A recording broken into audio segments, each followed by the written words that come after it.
You want me to count to 5?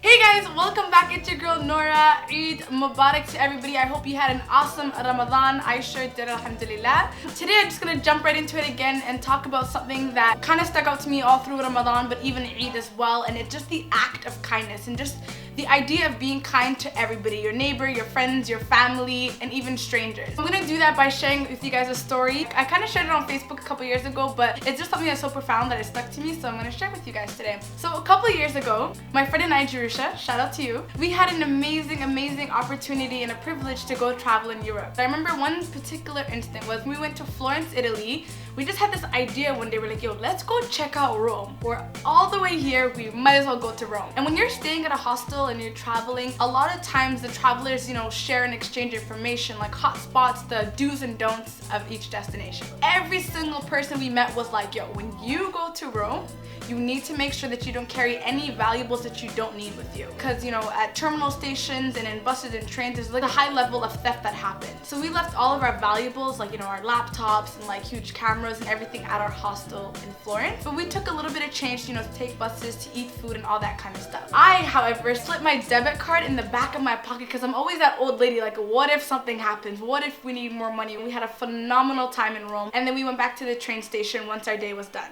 And, we were kind of on that, we just didn't show up on time, so our train actually ended up leaving us. Like, we were at the platform as soon as we got there, and this thing just took off. And we were standing there like, oh my days, what are we going to do? God got us here, he's gonna get us back home. We don't know how, but at this point we missed our train. We didn't have a lot of money, and the tickets we had were not applicable to another ride. So as we're standing there, this young girl comes, and she is in tears. When I mean tears, like full on tears. I was just like, it took me aback. I was like, oh, are you okay? I didn't know what language she speaks. I have no clue where she's from. She's like, oh my God, someone took my passport, my money, my wallet, everything. She got robbed at the train station. So I'm like, okay, calm down, breathe. We're gonna try to help you out. We're gonna help you figure it out. And I look at her tag, and her bag had a Canadian flag on it. So I was like, she's from Canada. So then we just had an instant bond. So me and my friend Jerusha were just trying to calm her down. Then we walk over to the police station. They're like, grab a form and get in the back of the line. Apparently this is something that happens in Rome, especially at train stations. I don't know what to do for this girl, but she has a flight to catch that evening. After we helped her figure out her situation in terms of the paperwork, I go to the ATM, and I think I got out like 40 euros or whatever that I didn't really have, and I just gave it to her. I said, you know what, like, I don't have this, but she's in a more dire need than I am. Jerusha goes over to the corner store. She bought her some snacks and some drinks and some food, and we're like, honey, we don't know how to help you, but please just get to the airport and speak with the embassy there. And we went our separate ways. Jerusha and I see another train that literally says Florence on it. We don't know what we're doing, but we ran for this train.